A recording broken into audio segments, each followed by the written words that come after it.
ഉസ്ബെക്കിസ്ഥാനിൽ Malayali medical വിദ്യാർത്ഥിനി സാവരിയ ബസന്ത് ക്രൂരമായ മർദ്ദനത്തിനും പീഡനത്തിനും ഇരയായി കൊല്ലപ്പെട്ട സംഭവത്തിൽ ദേശീയ വനിതാ കമ്മീഷൻ സ്വമേധയാ കേസെടുത്തു.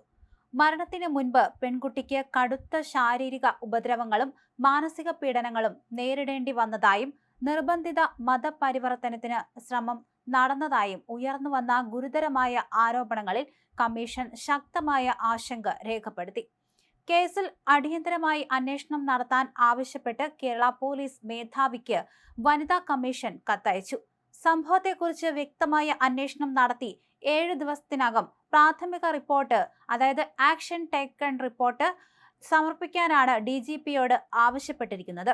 ഇതിനൊപ്പം തന്നെ വിദേശകാര്യ മന്ത്രാലയവുമായും ഉസ്ബെക്കിസ്ഥാനിലെ ഇന്ത്യൻ എംബസിയുമായും ചേർന്ന് അന്വേഷണവുമായി മുന്നോട്ടു പോകാനും കമ്മീഷൻ നിർദ്ദേശിച്ചിട്ടുണ്ട്.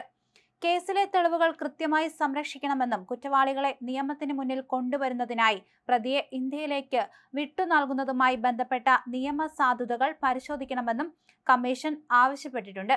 മരണപ്പെട്ട പെൺകുട്ടിയുടെ കുടുംബത്തിന് ആവശ്യമായ എല്ലാ പിന്തുണയും ഉറപ്പാക്കണം. നിയമപരമായ നടപടികൾ വേഗത്തിലാക്കാൻ ഉസ്ബെക്കിസ്ഥാനിലെ ഇന്ത്യൻ അംബാസഡറോട് അവിടുത്തെ പ്രാദേശിക അധികാരികളുമായി ചേർന്ന് ആവശ്യമായ എല്ലാ സഹായങ്ങളും ഏകോപനവും ഉറപ്പാക്കാൻ കമ്മീഷൻ ആവശ്യപ്പെട്ടിട്ടുണ്ട്. ലഭ്യമായ എല്ലാ നിയമ ഡിപ്ലോമാറ്റിക് വഴികളിലൂടെയും പെൺകുട്ടിക്ക് നീതി ഉറപ്പാക്കാൻ കമ്മീഷൻ പ്രതിജ്ഞാബദ്ധമാണെന്ന് അറിയിച്ചു. അതേസമയം സാവരിയ കൊല്ലപ്പെട്ട സംഭവത്തിൽ BJP CBI അന്വേഷണം ആവശ്യപ്പെട്ടിരുന്നു.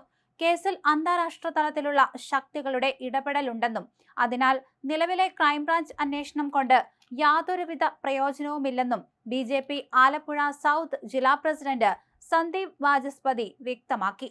ഹരിപ്പാട്ടെ വീട്ടിൽ സാവരിയുടെ മാതാപിതാക്കളെയും ബന്ധുക്കളെയും സന്ദർശിച്ച ശേഷം ഫേസ്ബുക്കിൽ പങ്കുവച്ച കുറിപ്പിലാണ് അദ്ദേഹം ഇക്കാര്യം ആവശ്യപ്പെട്ടത്. മതം മാറാൻ വിസമ്മതിച്ചതിനെ തുടർന്നാണ് മലപ്പുറം പെരിന്തൽമണ്ണ സ്വദേശി ജാദുറുൽ അനാം സാവരിയെ ക്രൂരമായി മർദ്ദിച്ച് കൊലപ്പെടുത്തിയതെന്ന് സന്ദീപ് വാചസ്പതി ആരോപിച്ചു. പെട്ടെന്നുണ്ടായ പ്രകോപനം കൊണ്ടല്ല ഈ കൊലപാതകം നടന്നത്. പെൺകുട്ടിയുടെ ശരീരത്തിന്റെ ഓരോ ഇഞ്ചും മർദ്ദനമേറ്റ് ചതഞ്ഞിട്ടുണ്ടെന്നും ഹൃദയമുള്ള ഒരാൾക്കും ആ ദൃശ്യങ്ങൾ കണ്ടിരിക്കാൻ കഴിയില്ലെന്നും അദ്ദേഹം പറഞ്ഞു. കൊലപാതകത്തിന് പിന്നിൽ ജാദുറുൽ അനാമിന് പുറമെ മറ്റു ചില ശക്തികൾ ഉണ്ടെന്ന സംശയം ശക്തമാണ്.